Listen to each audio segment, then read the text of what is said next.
Want to add a creative touch to your conversations? WhatsApp lets you create custom stickers.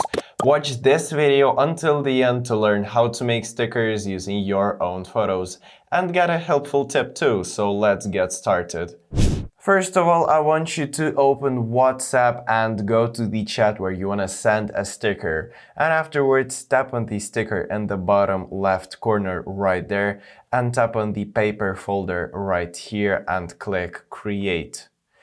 Just choose the photo which you want to use as your sticker. For example, this one, it will load itself and crop itself out too. And also here you can draw by clicking on the pencil icon right there, add a text even too, and also you can add some additional stickers here too. So when you're satisfied with the result, tap Send to send the sticker, and this is pretty much it.